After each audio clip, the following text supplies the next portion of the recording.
Christmas night. Ju Wan was a man who had never known the presence of a woman in his life. His parents had been the most precious people in his world, but a car accident on Christmas Eve a few years ago had snatched them away from him. Since then, every Christmas had become nothing more than a painful memory for him. While others spent time with their families and children, Ju Wan would wander the city streets alone. His unusually tall stature kept people at a distance, deepening his sense of isolation. That night, too, he was walking aimlessly when he suddenly spotted an old man sitting by the roadside. The man was begging, dressed in an old Santa Claus costume. Ju Wan felt a pang of pity. He took out some money and dropped it into the old man's bowl. The old man looked up and smiled. "Thank you, young man." Then a strange glint appeared in his eyes. "Tell me, do you have a wish?" Ju Wan found the man a bit odd. He started to walk away without answering, but the old man's voice echoed in his ears again. "Everyone has a wish of some kind." Just to brush him off, Ju Wan said, "I want to win the lottery." The old man chuckled softly. "A lie." Ju Wan stopped in his tracks. Looking deep into his eyes, the old man said, "Tell me the true wish hidden in the depths of your heart." The old man's question stirred up the pain hidden deep within Ju Wan's heart. After a moment of silence, he spoke softly. "I just want a happy family, a beautiful wife, and a lovely daughter." A mysterious smile appeared on the old man's face. "Your wish will be granted. If it isn't, I wouldn't consider myself worthy of being called Santa." Ju Wan found this odd. He thought the old man must be a huge fan of Santa. He laughed, walked away, and headed back toward his old apartment. Even on the late-night train, his fate refused to leave him alone. The people around him were smiling with their companions. Ju Wan took a deep breath and closed his eyes. Before long, he drifted off to sleep. But who knew that it would be his final sleep on Earth? When he opened his eyes again, he was faced with iron bars. He was confined in a cage-like wagon surrounded by frail, starving people. Some looked as though they hadn't eaten in days. Ju Wan was in better shape than them, but he was stark naked. The cold air was seeping right into his bones. Just then, his gaze fell upon a dead slave nearby who was still wearing clothes. He hesitated for a moment, but finally, with trembling hands, he removed the clothes from the body and put them on. He breathed a sigh of relief as the warmth enveloped him. Then he looked at the soldiers driving the wagon. They were speaking a strange language that he couldn't understand at all. Moreover, everyone in the cage was shackled in heavy chains. Seeing this, only one thought crossed his mind: a caravan of slaves. And at that very moment, the mysterious Santa's smile flashed in his mind. A bitter expression settled on Ju Wan's face. "That crazy Santa actually sent me to another world." The cold wind started blowing again. Ju Wan kept wondering whether his dream of finding a happy family as a slave would come true, or if that mysterious Santa had played a cruel joke on him. Days passed. Hunger and cold took a toll on his body. His cheeks had sunken and his face looked more frail than ever.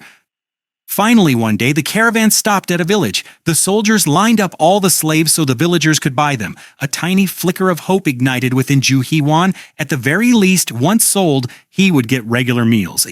He was confident in his tall stature and strong physique. He imagined a wealthy man would buy him immediately.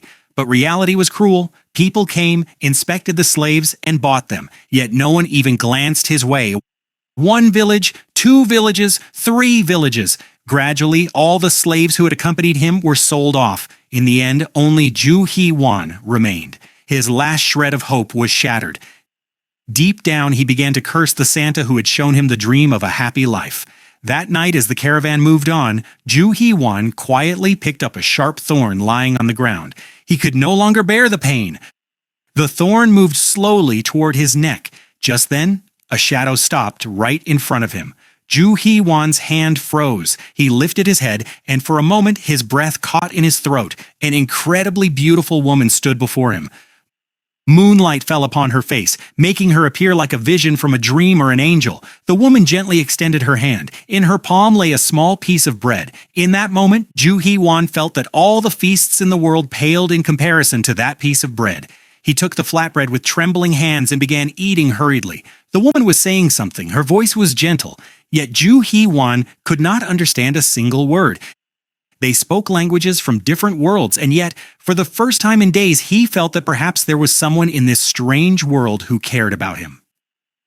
Ju Hee-won couldn't understand a word the woman was saying, but the language wasn't the reason. His entire attention was captivated by the woman's beauty and the small, adorable girl standing beside her. The woman held a piece of bread in her hand, and at that moment it seemed more precious to him than a meal from any 3 Michelin-star restaurant.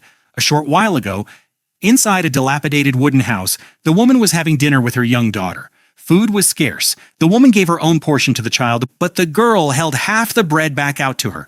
"Mommy should eat too." Liz's eyes welled up slightly. Just then, there was a loud knocking at the door. Thud, thud. Liz opened the door. The village chief was standing outside. "Don't open the door. Just listen to me." His voice was grave. "The soldiers have brought a caravan of slaves. One of those men will be chosen as your new husband. Come with me to the mountain in the morning and have food ready for the soldiers too." Hearing this, Liz turned pale. Her previous marriage had been nothing short of hell. She had been beaten and humiliated daily, enduring constant pain. For a moment, the thought of running away crossed her mind. But then her gaze fell upon her daughter. The child wasn't her own flesh and blood. She was the daughter of her late husband's first wife. Yet, she couldn't just leave her behind. Perhaps the child sensed her distress.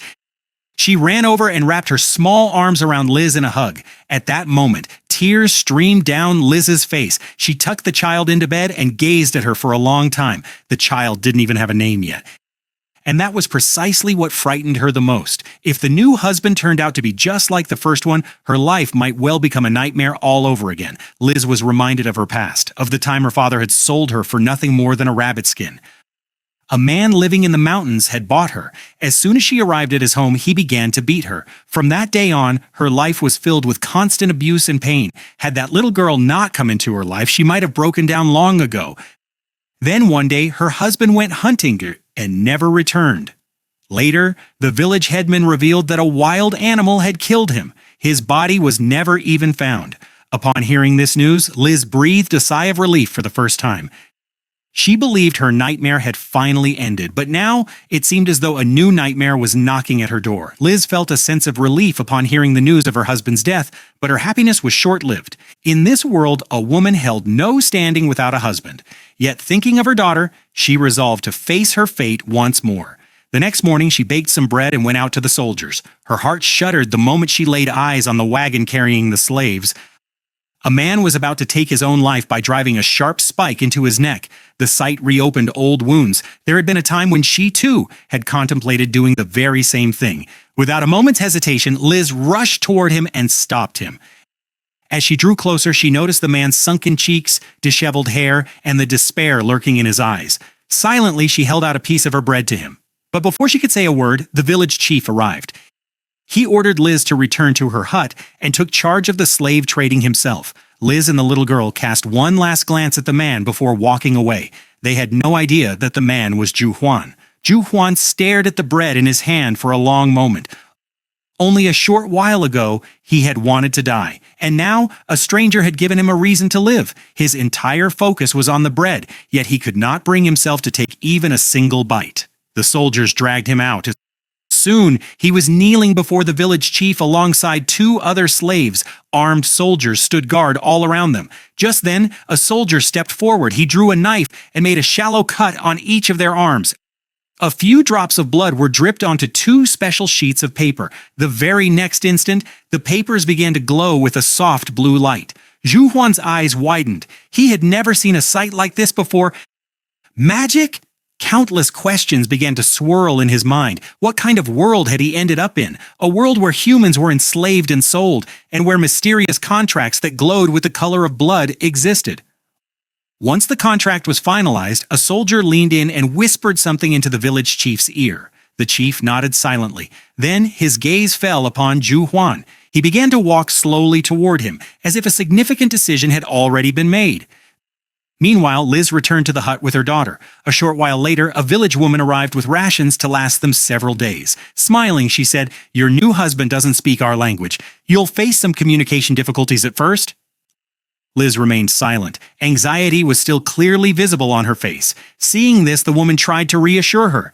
"He may look ordinary, but his hands are as soft as a nobleman's. And don't worry, your previous husband was notorious throughout the village. People only tolerated him because he was the guardian of the mountain." She paused briefly before adding, "If your new husband performs that duty well, perhaps the two of you can live out the rest of your lives in comfort." Liz replied in a low voice, "I don't expect him to be a saint. I just want him not to be violent." Just then, the door to the hut opened. The village chief stepped inside. Standing behind him was a massive man. Liz's eyes widened. It was the very same man she had saved from death a short while ago, but now seeing him up close, she realized just how huge and intimidating his physique was. Involuntarily, her hands began to tremble. Across from her, Ju Huan recognized her as well. She was the woman who had given him bread, yet he couldn't understand why she looked so nervous upon seeing him. Then the village chief stepped forward. He took Ju Huan's hand and positioned him in front of Liz. He then lifted Liz's hand and clasped their palms together. The little girl stood between them. In that moment, they truly looked like an unusual family. Ju Huan didn't understand a single word of their language, but seeing the smiles of the people around him, the chief's look of satisfaction, and Liz's bashful expression, he understood one thing. Someone had got him married. Ju Heevan finally remembered what that mysterious Santa had said. He had promised to give him a wife as lovely as a rabbit and a daughter as cute as a weasel. At the time, Ju Heevan had thought it was a joke, but seeing Liz and his little daughter standing before him now, he realized the old man hadn't been lying. He was happy to see his dream come true, but at the same time, anger was boiling within him. If that Santa intended to give him all this anyway, why had he been forced to endure a hell of hunger, cold, and slavery? Ju Heevan silently vowed that if he ever met that old Santa again, he would make him taste the same kind of hardship. Liz and the little girl shrank back, startled by the anger surfacing on his face. Both were already terrified by memories of their past lives. Meanwhile, the village chief looked satisfied. Guarding the mountain was no easy task. The man who lived there had to be strong and courageous. So he decided to put Ju Heevan to the test. He signaled a villager to step forward. The villager extended his hand with a smile. Ju Heevan didn't understand their language, but he grasped the nature of the challenge. As their hands met, he instinctively exerted force. The very next moment, the villager's face twisted in pain. It felt as though his hand had been caught in iron pincers. Ju Heevan immediately let go, but the result of the test was clear. The chief nodded in satisfaction, then he was handed a bow. After a few gestures, Ju Heevan understood that he was supposed to hunt a fleeing rabbit. He had never fired a bow in his life. Mimicking the stance he had seen at the Olympics, he released the arrow. Shh! The arrow whizzed right past the rabbit. The rabbit escaped, yet the village chief seemed impressed. At the very least, Ju Heewan possessed courage. Just then, Liz and her daughter approached him, carrying a basket. Seeing them, Ju Heewan was momentarily captivated. He still couldn't quite believe that such a beautiful woman had become his wife. Noticing his hesitation, the chief smiled. He realized that this young man had likely never been close to a woman before. So he led everyone away, leaving the couple alone. The sudden silence made Liz feel even more nervous. Nevertheless, she resolved to fulfill her duties as a wife. She spread a cloth on the ground, laid out the food, and fed her daughter first. Then the three of them sat down to eat together. The atmosphere was awkward. Ju Heewan wanted to introduce himself, but the language barrier stood between them. Once again, he felt a surge of anger toward the Santa who had cast him into this unfamiliar world. But when he looked at Liz and her daughter, a faint smile touched his lips. Perhaps it wasn't all that bad. After the meal, the village chief walked them to their home atop the mountain. The path was long and steep. Before long, Liz and the little girl were struggling for breath. Seeing their condition, Ju Heewan stepped forward. Liz immediately grew anxious, but Ju Heewan said nothing. He simply lifted both mother and daughter gently into his arms. Liz's eyes widened in surprise. Meanwhile, the little girl giggled with delight. Ju Heewan began to ascend the mountain. As they walk along, Ju even realizes just how frail their bodies are. He understands that they haven't had a proper, nutritious meal in a long time. This realization motivates him even more to learn their language quickly, so he can communicate openly with them and provide the good food needed to make them healthy and strong. Liz doesn't know exactly what is going through Ju Heevan's mind, but she clearly senses the determination on his face. Her wariness begins to fade, and she gently wipes the sweat from his brow. After a while, they reach the mountaintop. Ju Heevan thanks the village chief for showing them the way. Once the chief leaves, he heads toward the small mountain cabin that is to be his new home, but the moment his eyes fall upon the cabin, his heart sinks. The dilapidated structure is in such a wretched state that he fears he might have to spend yet another night in the freezing cold. Cursing the cold under his breath, he steps inside only to stop dead in his tracks at the sight before him. Liz is standing there. Her eyes are brimming with tears, and deep distress is clearly etched on her face. Juivan wants to ask what has happened, but before he can say a word, Liz suddenly turns and runs off. After running for a while, she stops by the edge of a quiet lake. It turns out that while they were away, someone had broken into the cabin and looted everything: pots, the table, bows, hammers, knives, and even the farming hoe. Not a single essential item was left in the house. Now they didn't even have the means to repair the broken cabin. It was clear that they would have to spend the night under the open sky in the biting cold, with the constant threat of wild animals looming over them. The mere thought of what lay ahead completely shattered Liz. Tears streamed down her face, and she was at a loss as to what would happen next. Just then, Juivan approached her. A look of relief washed over his face upon seeing her safe and sound. He quietly sat beside her and placed his hand gently on her head. Liz did not understand his language, but the warmth of his touch and the concern in his eyes spoke volumes. She could sense that Juivan was trying to give her strength. Surviving in this desolate and harsh place was by no means easy. Their cabin was completely dilapidated, and looking at Juivan, it seemed as though her new husband had never in his life engaged in any strenuous physical labor. However, repairing the cabin wasn't her primary concern. She could manage that task herself somehow. The real problem was food. If they were to survive, they would have to hunt every day. Yet looking at Juivan, it didn't seem at all likely that he knew how to use a bow or any other weapon. Negative thoughts kept flooding her mind. The future was uncertain, and she saw nothing but difficulties ahead. And yet there was a strange sense of peace in her heart. Whenever her gaze fell upon Juivan, she felt an indescribable sense of relief. Somehow she was absolutely certain that no matter how dire the circumstances, Juivan would eventually set everything right. Liz is overwhelmed by these emotions, and tears begin to stream down her face.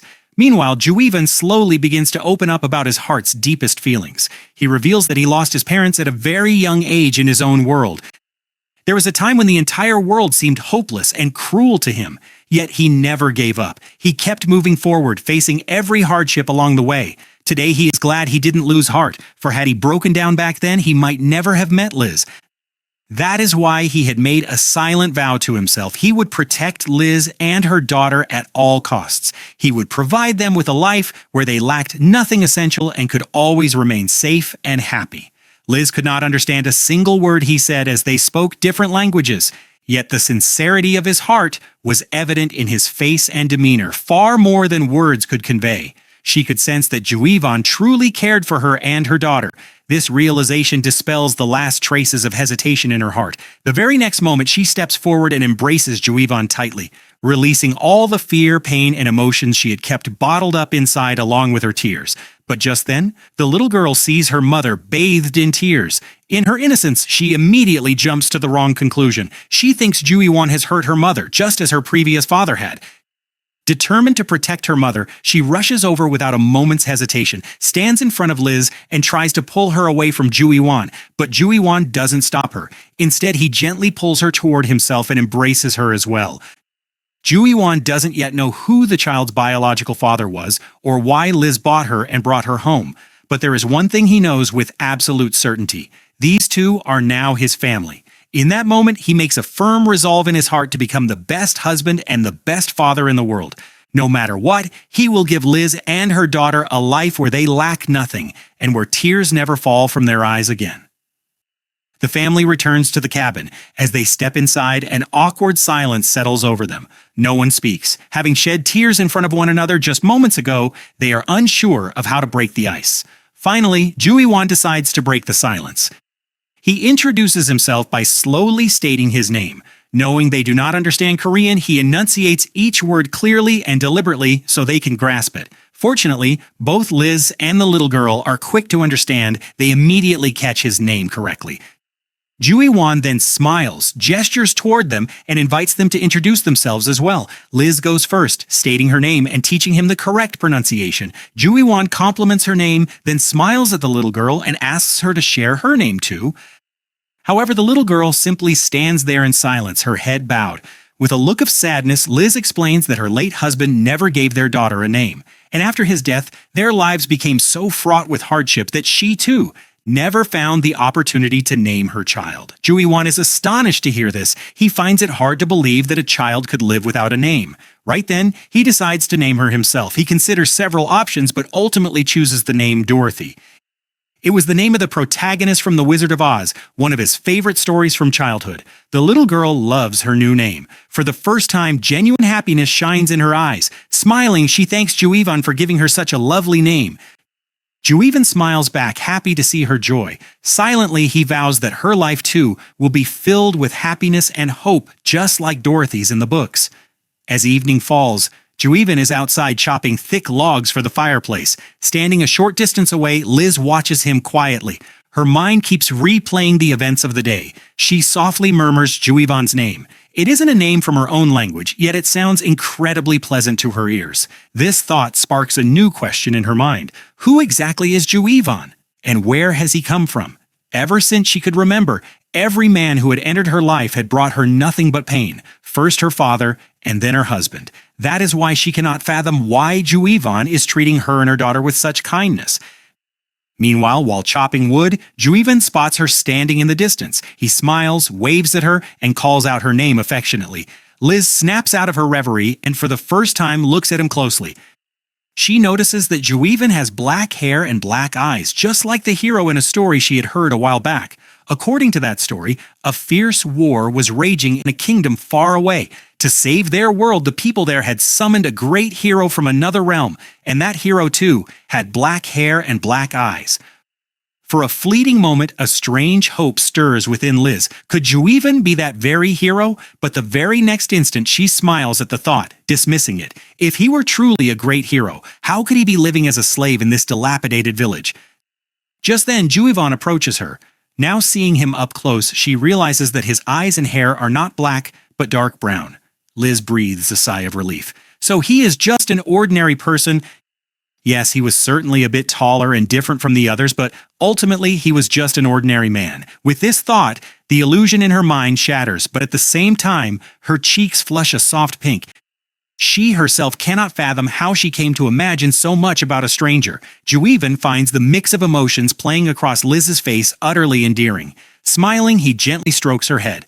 Liz freezes for a moment as she feels his touch. For the first time in her life, a man's touch holds no fear, only a sense of belonging and warmth. The innocent serenity and faint smile on her face make Juivan's heart race. He cannot hold himself back. Just as a bee is drawn instinctively to a flower, he slowly moves closer to Liz and plants a soft kiss on her lips. Liz's eyes widen in surprise. She had never expected Juivan to do such a thing. Juivan, too, realizes what he has done the very next moment. What have I done? His face flushes red with embarrassment. Unable to muster the courage to handle the situation, he runs away. As he runs, he keeps berating himself. We only met a day ago. How could I do something so foolish? Lost in his thoughts, he doesn't even realize when he wanders deep into the forest. When he finally snaps back to reality, he starts looking for a way back to the cabin. Just then, he senses a terrifying presence behind him. A shiver runs through his entire body. He slowly turns around and his breath catches in his throat at the sight before him. A massive wolf stood right in front of him. It was nearly as large as Juivan, and its glowing eyes revealed only one thing: prey.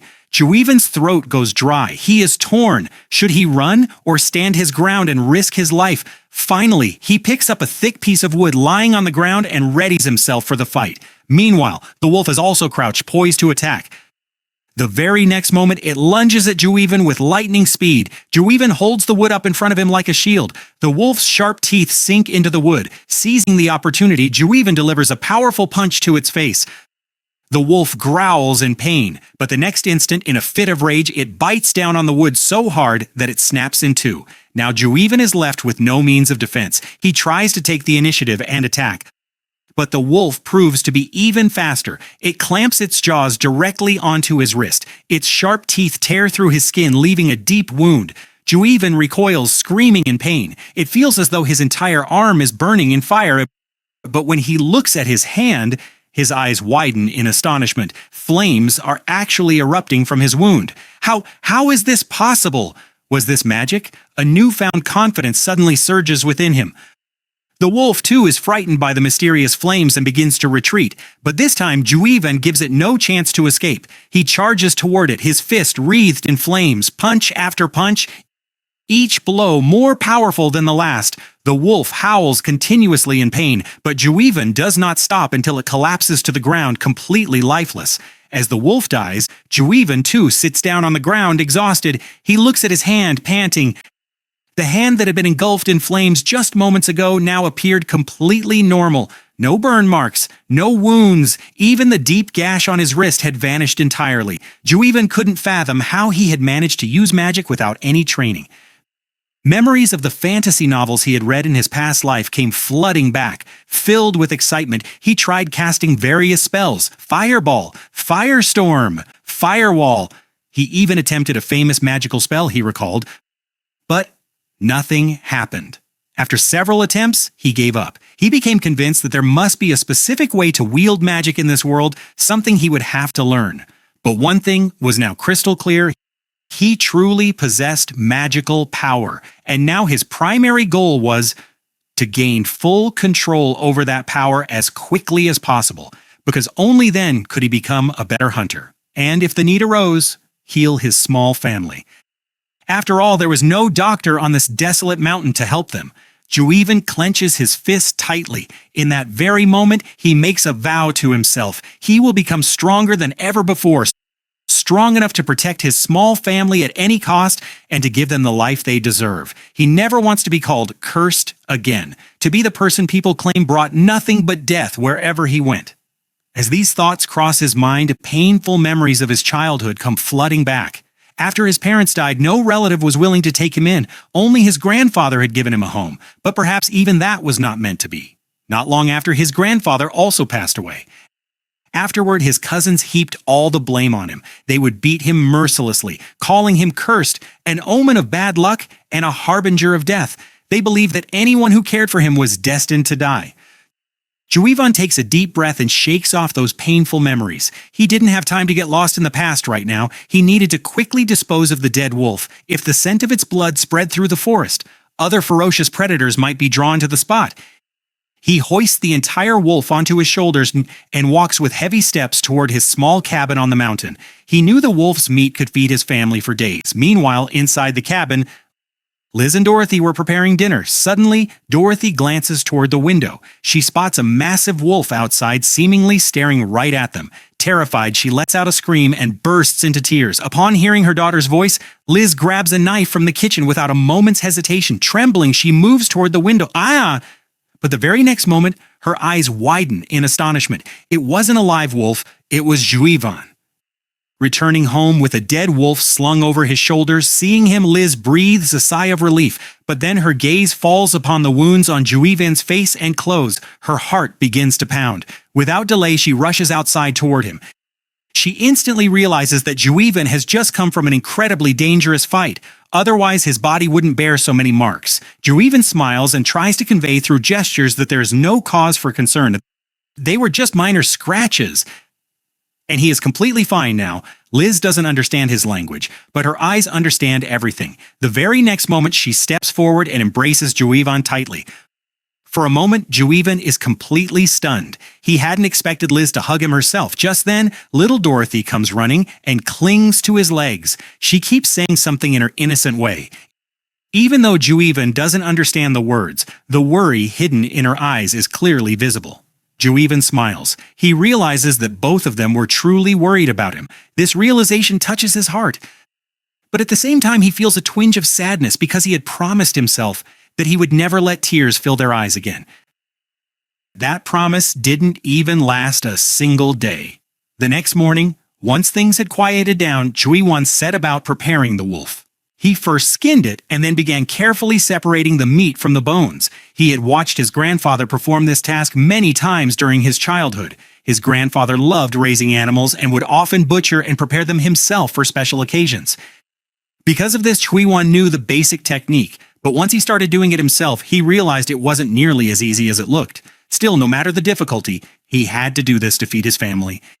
He was just about to resume his work when Liz walked into the barn carrying a basket. Smiling, she held the basket out to him so the prepared meat could be placed inside. Huiwan was pleased by her offer to help. He wanted to thank her, but his pronunciation was so awkward that the words wouldn't come out right. Seeing this, Liz smiled gently and patiently began teaching him the correct pronunciation. When Huiwan finally managed to say thank you correctly, a smile blossomed on Liz's face, unconsciously.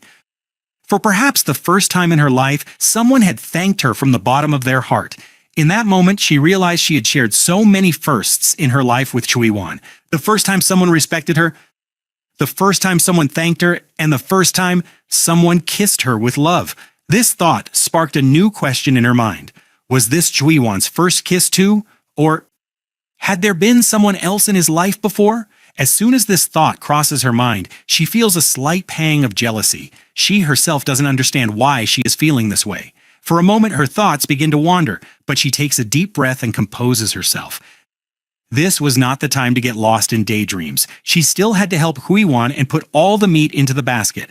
Unable to hide her embarrassment any longer, Liz's face turns beet red. Liz takes a deep breath to steady her wandering thoughts. She reminds herself that now is not the time to get lost in daydreams. She still had to help Juivan prepare the bucket full of meat, but just as she moves to do some messy or heavy work, Juivan smiles and stops her.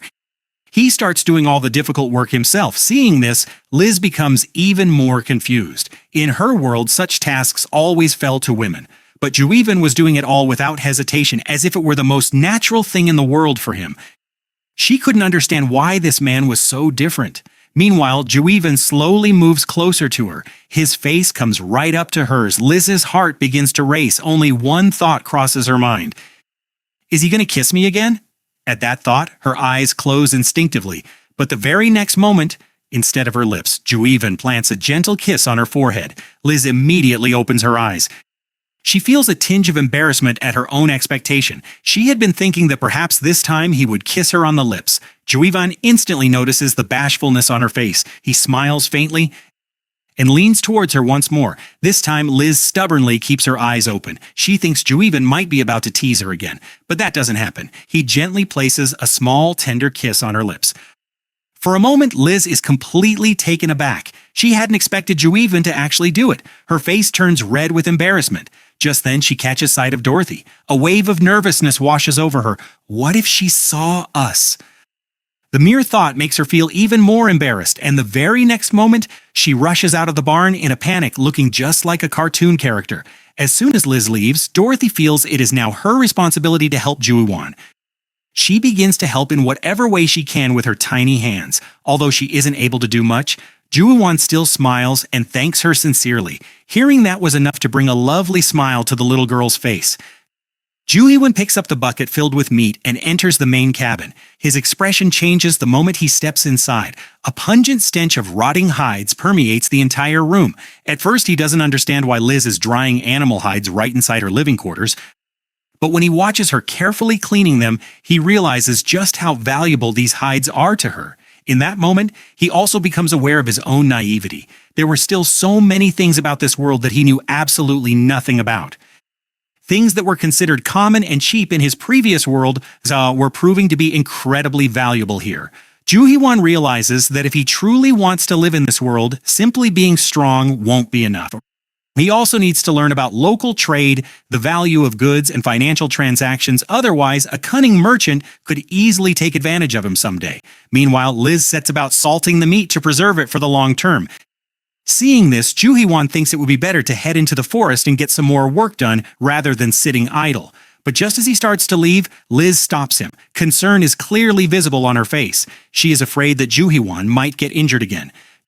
Juhiwan smiles and reassures her with gestures that this time he is only going to chop wood. There won't be any danger. Finally, Liz reluctantly lets him go. Upon reaching the forest, Juhiwan spots a small tree. He thinks it would be perfect for practice. In reality, he had been hoping to find an oak tree, as he had heard its wood was considered the best for a fireplace. However, he could not distinguish between the different species of trees, so he decided to practice on whatever tree was right in front of him. He takes aim at the tree, tightens his grip on the axe, and strikes with all his might, but his grip still wasn't firm enough. As the blow lands, the axe slips from his hand, flies off, and falls to the ground. Ju Hee-won feels embarrassed for a moment. He quickly glances around to see if anyone witnessed the incident. After hours of hard work, he finally returns to the cabin carrying a large sack filled with wood.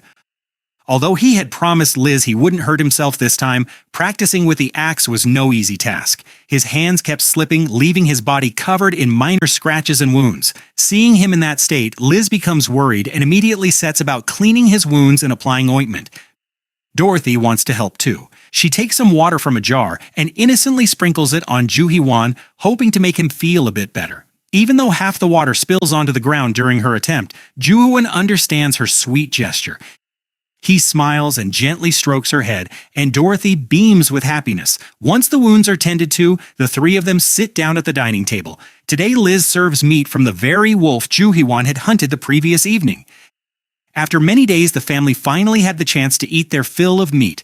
Dorothy was the happiest of them all. She eats so much that shortly after her eyelids begin to droop, and she drifts into a deep sleep. Ju Hee-won smiles as he lifts her into his arms and gently lays her down on the bed, ensuring she can sleep comfortably without getting cold. Meanwhile, Liz prepares some warm water for Ju Hee-won so he can wash away the dust, dirt, and fatigue of the day. In keeping with the traditions of this medieval world, it was the wife's role to care for her husband and, when necessary, bathe him. With a damp cloth and gentle hands, Liz begins to wipe the dust from Ju Hee-won's body. Ju Hee-won finds comfort in the realization that for the first time, someone is caring for him with such genuine concern. At the same time, Liz feels a sense of shyness with every passing moment. Whenever her gaze falls upon Ju Hee-won's strong physique, she immediately looks away. Her face repeatedly flushes with embarrassment. Ju Hee-won senses her nervousness. Smiling, he gently takes her hand and plants an affectionate kiss on her forehead. For a few moments, they remain lost in each other's eyes. This quiet, tender moment deepens the bond between them more than ever before. That night, the trust and sense of belonging between them grow even stronger. That night, perhaps for the first time, Liz sleeps in complete peace and tranquility. Since childhood, she had spent almost every night in fear and pain. Her family was extremely poor, so they all lived in a single room. In such an environment, her parents often quarreled. Her father would vent his anger on her mother, while Liz and her siblings watched helplessly. Every morning, her mother's body would bear the marks of abuse, and she would silently shed tears. Because of this, Liz always feared that her own future might mirror her mother's. But fate had chosen a different path for her. She met Ju Hee-won, a man who always treated her with respect, cared for her, and embraced Dorothy as his own daughter.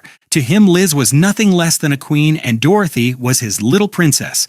Now, every morning, Liz would wake up to the sound of crackling wood in the fireplace, logs that had kept them safe from the cold all night long, and every morning, her greatest joy was waking up beside the very person who had first made her feel safe, respected, and truly cherished. Liz knew that not every day of married life is beautiful. That is why she wanted to cherish every happy moment spent with Ju Hee-won, big or small, in her heart forever.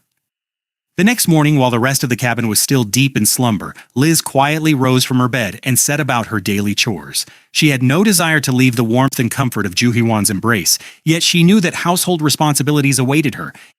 It was the best way she could think of to show her gratitude to Ju Hee-won, the man who had transformed both her life and Dorothy's in such a short span of time. Although Ju Hee-won was now living in this medieval world, his mindset remained modern. So as soon as he woke up, he too got out of bed and began helping Liz with the chores. He tended to the hearth fire, arranged the firewood, and took care of various other small tasks himself. Liz was amazed to see this. In her world, men did not typically perform such tasks. While working, Ju Hee-won tried to speak a few words he had recently learned. His pronunciation wasn't perfect yet, but his efforts brought a smile to Liz's face. Then, smiling, he affectionately called her honey. At the sound of this, Liz's face turned as red as a cherry. No one had ever addressed her with such affection before. Seeing Liz's bashfulness, Ju Hee-won felt a playful urge to tease her further. He thoroughly enjoyed teasing her as he watched her face flush with embarrassment. And so the two of them shared laughter and tender, loving moments together. Meanwhile, Dorothy also woke up. However, it wasn't their voices that had roused her from sleep. All night long she'd been dreaming of delicious meat. The very first thought that crossed her mind upon waking was, what if all the meat is gone? She quickly runs over to the bucket where the meat was kept. As soon as she peeks inside and sees that all the meat is still safe, a smile of relief spreads across her face. Now she eagerly begins to wait for breakfast. Seeing that look of innocent joy on Dorothy's face, Ju-hwan also smiles. At that very moment, he decides to himself that he will go to the forest again today so that he can hunt more and gather plenty of food for his family. Seeing Dorothy so happy while eating meat brings a smile to Ju-hwan's face as well. He realizes that if he wants to see this happiness on his family's faces forever, he must work even harder. Now he didn't care at all whether he might encounter wolves or a ferocious lion in the forest. He had only one goal in mind: to ensure his family never went to sleep hungry. With this thought, he sets out this time carrying a sturdy axe. He no longer held a simple wooden stick. Instead, he carried a weapon that could save his life if the need arose. Gripping the axe firmly, Ju-hwan ventures deeper into the forest. An eerie silence hung all around. Even the wind blowing through the trees seemed to signal that something ominous was afoot. Just then, he suddenly senses an incredibly heavy and terrifying presence. The sensation was so dreadful that the giant wolf, which had nearly cost him his life just a few days earlier, seemed insignificant compared to this presence. Ju-hwan's entire body goes on high alert. He tightens his grip on the axe. His eyes dart around, scanning the surroundings. Holding his breath, he waits for the dangerous creature hiding behind the bushes to emerge. But the very next moment, what steps out from behind the bushes is not a wild animal. There he senses an oppressive presence, one that feels even more suffocating than the terrifying wolf he had hunted just days earlier. For this reason, Ju-hwan grips his axe even tighter and waits for the beast to emerge. But instead of a beast, a hooded man steps out. Earlier, the hooded man had been wandering through the forest as usual when he spotted a bloodstain that appeared to belong to a large animal, likely a massive wolf. Startled by the sight, he became curious about which group from the village had ventured into these mountains to hunt the wolf. Consequently, he decided to keep a watch on the mountain for several days to track them down. However, despite days of observation, the only person he saw was Ju-hwan, a man with a massive frame and powerful muscles. At first, the hooded man suspected that Ju-hwan might be the wolf hunter, but upon observing his movements closely, he realized that Ju-hwan didn't even know how to wield an axe properly. This discovery only deepened his confusion. Finally, to satisfy his curiosity, he decided to confront Ju-hwan himself today. But when he finally approached Ju-hwan, the first thing the old man noticed was the wolf bite mark on his arm. He was astonished to see that such a deep wound had almost completely healed in such a short period of time. Normally, an ordinary villager living in this mountainous region would have died within days from such a wound becoming infected, as there was no doctor available to treat it. But Ju-hwan stood before him in perfect condition, as if he had never suffered any serious injury. Seeing this, the old man came to only one conclusion. Ju-hwan was no ordinary human being, but a magician, and one with extraordinary powers. This realization was nothing less than a ray of hope for him. In fact, he had almost given up hope of achieving his years-long revenge. But now, with a talented and powerful magician like Ju-hwan before him, he felt confident that if he planned correctly, he would one day be able to exact his revenge. Although the hooded man appeared older today, there was a time when he was filled with the vigor and strength of his youth. During that time, he accepted a job as a caretaker of this mountain for a nobleman. The most important aspect of this job was that if a war broke out, he would be called upon to fight as a soldier. And if he displayed exceptional bravery in battle, the nobleman could honor him with a government position. This would elevate him from the life of an ordinary villager to a place among the elite. He had arrived at this mountain with this hope. The village at the foot of the mountain was peaceful, prosperous, and abundant with resources. But even this peaceful place hid a problem. Villagers had to venture deep into the forest to gather firewood. However, the forest was perilous, and most of those who wandered too far inside never returned. Consequently, when the masked man became the mountain's guardian, his duties required him to venture into the dense forest to collect wood. But one day he ventured far too deep, and a terrible accident befell him. He was severely injured and suffered a broken leg. For the mountain's guardian, being physically fit and capable was essential. Thus, the accident shattered all his dreams in an instant. He was cursing his fate in utter despair when he encountered a goblin. Goblins were a race of monsters that abducted human women and forced them to bear their offspring. Fortunately, he managed to escape their clutches alive. However, due to his severe injuries, he was forced to leave his job prematurely, and he spent the rest of his life in that very village. Yet not a single day passed during those 20 years when his hatred for the goblins diminished. With each passing day, his resolve to exact revenge grew even stronger. Yet not a single day passed during those 20 years when his hatred for goblins diminished. That is why he constantly sought an opportunity to exact revenge on them. And then one day, he met Juhiwan. Juhiwan appeared as a new ray of hope for him. He possessed an incredibly robust physique, his wounds healed at an extraordinary rate, and above all, the hooded man was convinced that Juhiwan was no ordinary human but a powerful sorcerer. With this conviction, he decided to dedicate the rest of his life to training Juhiwan to become the world's most powerful hunter. Subsequently, the hooded man began to keep a silent watch on Juhiwan. Meanwhile, Juhiwan was also keeping a vigilant eye on the old man's every move, fearing he might suddenly take some unexpected action. But then the old man suddenly told him that he wanted to make him his apprentice and teach him everything he had learned throughout his life. Juhiwan was completely taken aback by this, as he could not fathom the old man's true intentions. Juhiwan was completely taken aback by the offer to become the old man's disciple and learn all his skills. He couldn't quite fathom what the man's true intentions were. The next morning, Juhiwan had breakfast and prepared himself for training. But this time he wasn't alone. Accompanying him was the mysterious hooded man who was set to teach him the essential skills needed to become a professional hunter. Although Juhiwan had accepted his help, he still didn't trust the man one bit. After all, the man seemed just as suspicious to him as the greedy manager from his old world. That was why he decided to keep the man away from his family, making him wait outside the house.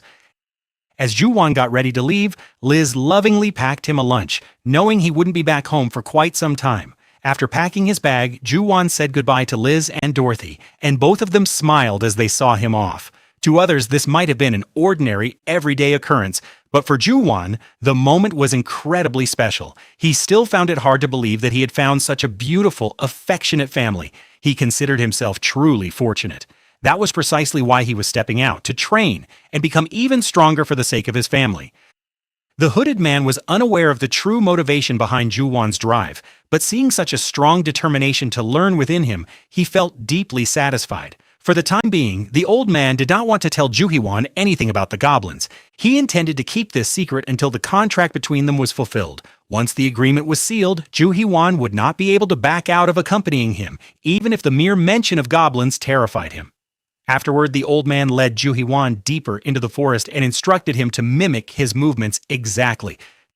Juhiwan noticed that the old man walked in a highly unusual manner. His steps followed no set sequence, making it impossible for anyone following him to discern a clear pattern. Juhiwan began to imitate his gait. As he did so, he wondered if this was the very same special footwork he had read about in the martial arts comics from his old world. Meanwhile, the old man watched with a smile as Juhiwan diligently tried to replicate every move and master that unique footwork. Once he had taught Juhiwan how to create a path that would confuse enemies, he moved on to teaching him various other vital survival techniques for the forest. He showed Juhiwan how to identify different types of trees simply by touching them and observing their texture and shape. Furthermore, he taught him how to map the forest so that he could easily find his way out if he ever got lost. He also explained how to use his eyes and ears effectively to determine the right direction and how to avoid detection by wild animals or other predators. The two continued their training without pause. Eventually, they reached a large rock where the old man signaled for a brief rest, allowing Juhiwan to catch his breath and regain his strength with a bite to eat. Juhiwan was quite pleased with this break as he finally had the chance to eat the lunch Liz had lovingly packed for him that morning. His lunch consisted of a fried egg and a few pieces of steak, perfect for satisfying his hunger and replenishing his energy after such rigorous training. But before Juhiwan could even take a single bite, the old man told him to pack the food away. He explained that the aroma of the food could alert nearby wild animals to their presence. Juhiwan was quite disappointed to hear this. He had been looking forward to eating the lunch his wife had packed for him since morning, but rules are rules. So the old man signaled him to get up, saying they still had a long way to go. A short while later, they reached their destination. Before them stood a small wooden hut perched high on the mountain. That hut was the old man's home. Upon entering, he took out a massive bow and handed it to Juhiwan. Juhiwan had never seen such a heavy and sturdy bow in his life. He could hardly believe that a human being could even pull its string. He wondered how the old man would manage to use it, but the very next moment, the old man proved him wrong. Effortlessly, he drew the bowstring and released an arrow. It flew with such speed that it seemed to pierce right through a tree. Ju Hee-won was left completely stunned by the sight. He had never imagined that such immense strength lay hidden within the old man at his age. Then, the old man ordered Ju Hee-won to pick up the same bow and try to shoot an arrow just as he had done.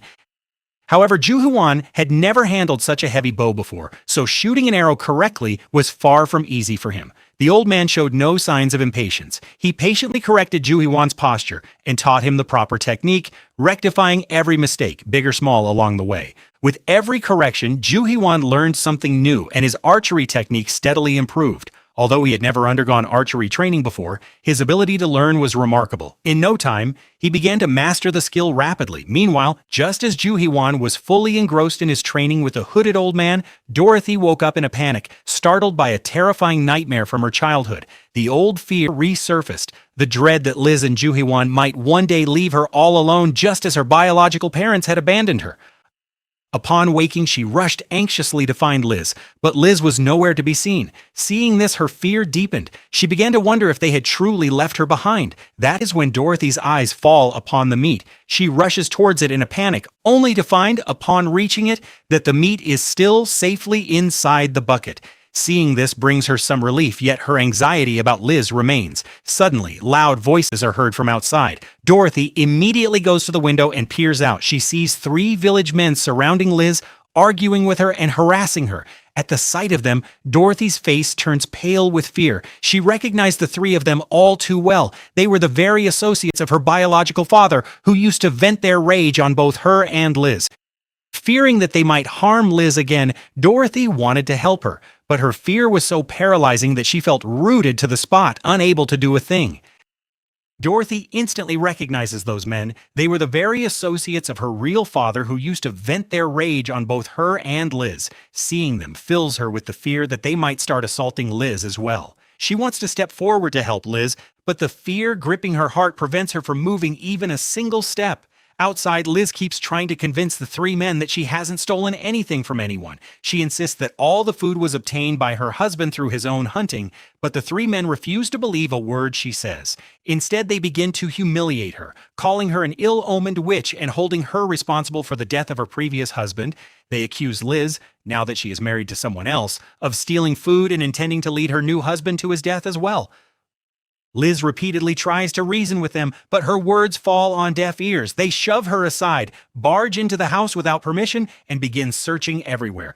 Suddenly, they spot a wolf skin. Their faces light up at the sight, knowing it could fetch a handsome price at the market. Next, they discover a large quantity of dried meat in a bucket. Astonished by the sheer amount, they wonder if the slave had truly hunted the entire wolf all by himself. Just as they are about to gather the valuables and leave, Liz steps in their path. She declares firmly that she will not let anyone take a single item her husband worked so hard to acquire. Her words only inflame their anger. They taunt her, noting how she used to endure everything in silence when she had no husband. But now that she has a new husband, she has suddenly found the courage to speak up against them. With that, one of the men punches Liz hard in the face without hesitation, knocking her to the ground. He then tells his 2 companions to quickly grab the valuables and leave. Groaning in pain, Liz tries to get back up. That is when she spots Dorothy hiding under the bed. Liz fully understood that if Dorothy remained in hiding, they would sooner or later spot her too, and then they wouldn't hesitate to harm her as well. She was deep in thought, wondering what to do, when the red-haired man asked the blonde man what would happen if the guardian of the mountain found out about the incident involving his wife. Hearing this, the blonde man fell into deep thought for a moment. He had no desire to make an enemy of the guardian of the mountain under any circumstances. Consequently, he decided to silence Liz forever and then set the entire cabin ablaze, ensuring that no one would ever discover what had actually transpired there.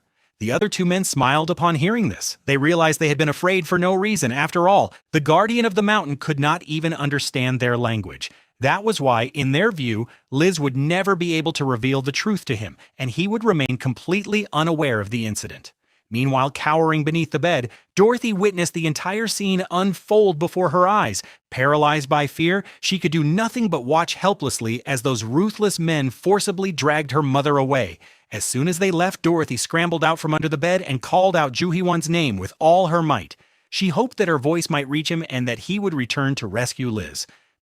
Meanwhile, Juwan was just about to return home after finishing his training when he heard the sound of someone crying loudly in the distance. His heart sank the moment he heard the sound. He was immediately gripped by the fear that something terrible might have happened to Dorothy and Liz.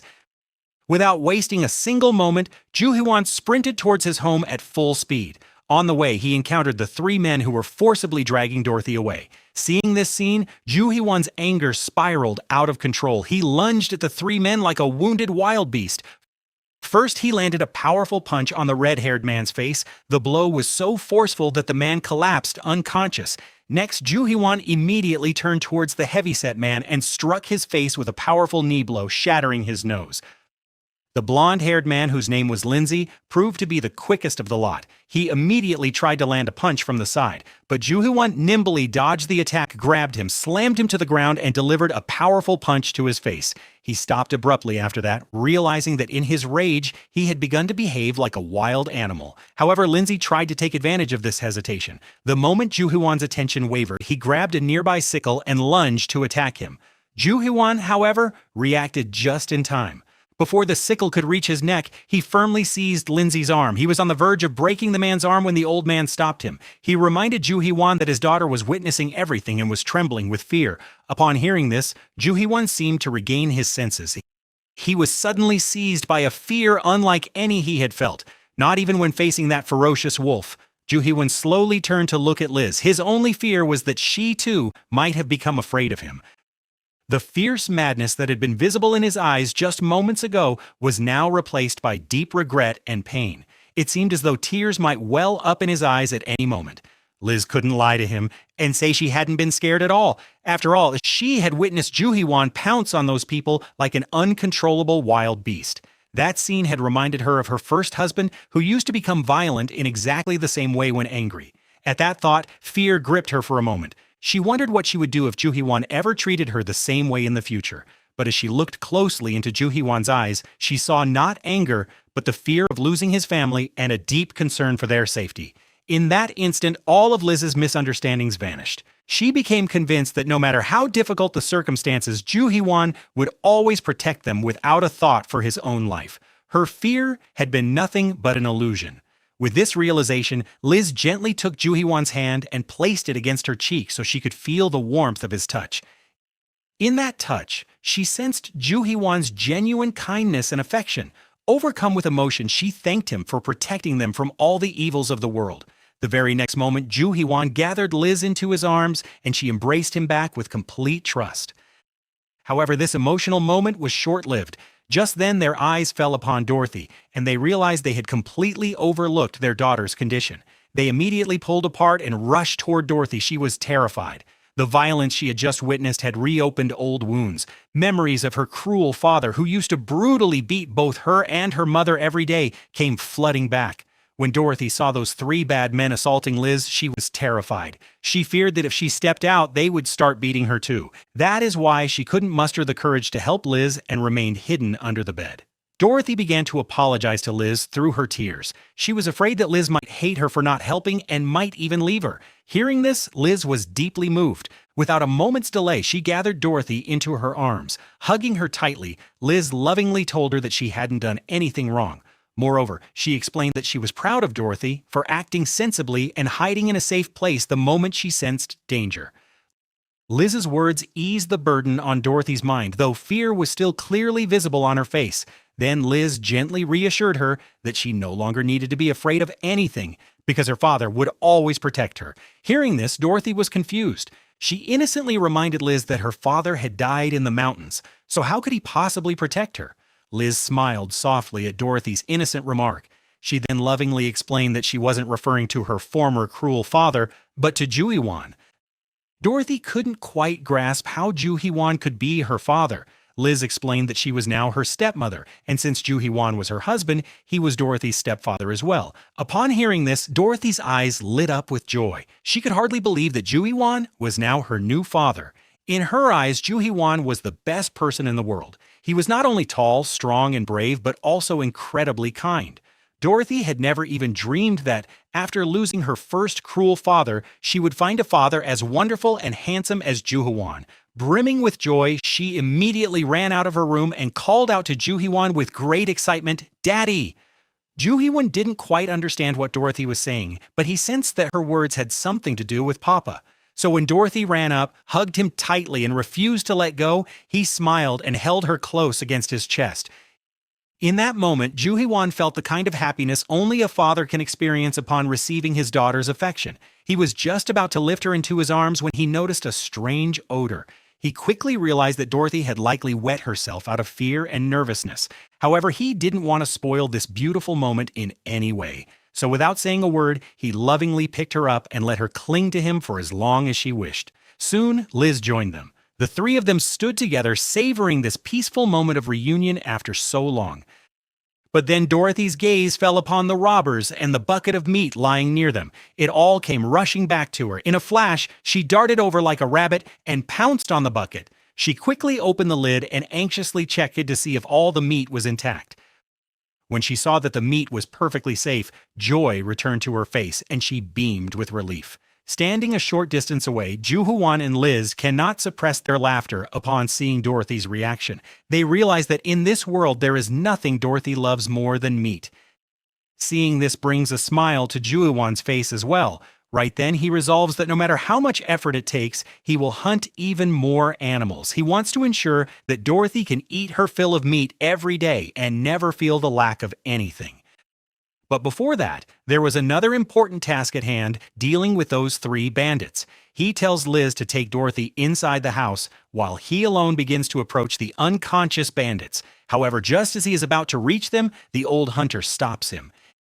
In a calm voice, he advises Ju Hee-won neither to kill the three men nor to injure them excessively out of anger. The elder's words doused the fire of anger burning in Ju Hee-won's heart. He realized that causing further harm to these men could lead to his arrest, or worse, he could be enslaved once again. He thanked the elder for the advice. After all, it was the elder who had suggested he spare the three men and take their tools for his own use. Ju Hee-won heeded the counsel. Taking the tools with him, he returned home. As he left, he warned the three men that if they dared to cross his path again, he would inflict a punishment far worse than death upon them.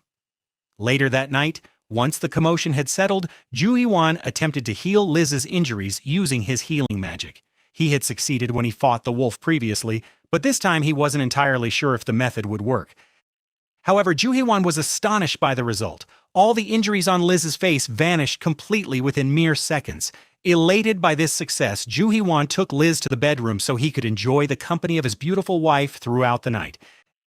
At daybreak, the villagers busied themselves with their daily routines. Just as always, as the harvest festival approaches, the villagers are busy with their tasks, but the village chief's wife is berating her husband for giving away the cloth she had painstakingly collected over such a long time to Ju Hee-won and his wife. The village chief tries to calm her down, reminding her that they desperately need a guardian of the mountain, and there's no one better suited for the role than Ju Hee-won. Yet she remains upset, as she had carefully preserved that cloth for 10 whole years. The chief assures her that this is a sound investment, given that Ju Hee-won is a skilled warrior and hunter. He then urges her to build a good relationship with Liz. After all, if Ju Hee-won ever hunts a rabbit, Liz might sell them the rabbit fur at a very low price. Hearing this, the chief's wife calms down a bit and decides to trust her husband once more. Once she leaves, a cunning smile spreads across the village chief's face. He had not revealed the true reason why he gave Ju Hee-won so much cloth for free. The real reason is that he had noticed a wolf bite mark on Ju Hee-won's arm, an injury that should have caused severe damage. However, Ju Hee-won appeared perfectly fine and his wound had completely healed. The village chief knew full well that a person could recover so quickly only with the help of healing magic. Therefore, Ju Hee-won had to be a user of healing magic, for no one else in the entire region, and certainly not in this village, could wield such power. This realization stirred greed in the village chief's heart. He thought that if he sold Ju Hee-won to a wealthy noble, he might finally escape this cursed village and live a life of luxury in a big city. That is why he didn't even tell his wife. He feared she might let the secret slip to the other villagers. For the time being, only he and an old hunter named Gus knew about Ju Hee-won's healing magic. Let's return to the mountains. Ju Hee-won remains unaware of the schemes hatched by the village chief and the hunter, Gus, as he is preoccupied with admiring the beauty of his rabbit-like wife. Ever since the village chief brought them clothes, Liz has been overjoyed, much like a rabbit who has stumbled upon an entire field of carrots. Ju-hwan cannot fathom what she intends to do with so many clothes. Consequently, he lets her do as she pleases and heads out to train with old Gus. He recalls Gus mentioning yesterday that they would be hunting rabbits today. This thought troubles him slightly. He finds it difficult to hunt such adorable creatures as they remind him of his wife and daughter. Thus, he secretly hopes that the rabbits in this forest are terrifying, so that he might kill them without feeling any pangs of conscience. Seeing her so happy, the young man is reminded that true happiness is often found in the small, everyday habits of life. He walks towards her. He feels a sense of pride and love at having found such an amazing and down-to-earth woman as his wife. Hwan excitedly mentions that he is heading to work, and Ju-hwan repeats his words with the same joyful, cheerful tone. Before heading into the forest, they share an affectionate farewell with their family. Liz smiles and waves goodbye from the doorway, telling him to be careful out there. The young man enters the shed, wondering if they will actually manage to catch one. He is eager to set out, though, especially for Dorothy's sake. He isn't sure if he would have the heart to kill a rabbit if he saw a cute one. Moments later, he shakes off the thought, setting aside his modern mindset and resolving to survive as a hunter. Yet it remains difficult. Whenever he thinks of a white rabbit, he is instantly reminded of Lizzie. But he isn't sure if he would have the heart to kill a rabbit if he saw a cute one. The young man blushes deeply at the thought that his wife resembles a rabbit, wondering how he could ever catch one. So, he hoped that if they did find a rabbit, it would be an ugly one. Suddenly, two glowing red eyes emerge from the dark thicket, silently watching everything. But completely unaware of that mysterious gaze, Ju-hwan stepped out of the cabin and took a long, refreshing breath of the crisp morning air. The morning atmosphere was unusually calm. For the first time in days, he felt he had a little time to himself. He muttered softly, "I fetched the water and chopped all the firewood. I still have some time left." He stretched his arms above his head and looked up at the blue sky. After a moment of thought, an idea crossed his mind. Perhaps I should practice magic. Ever since arriving in this strange world, using healing magic had been a source of amazement for him. He could heal minor scratches, cuts, and injuries without much effort.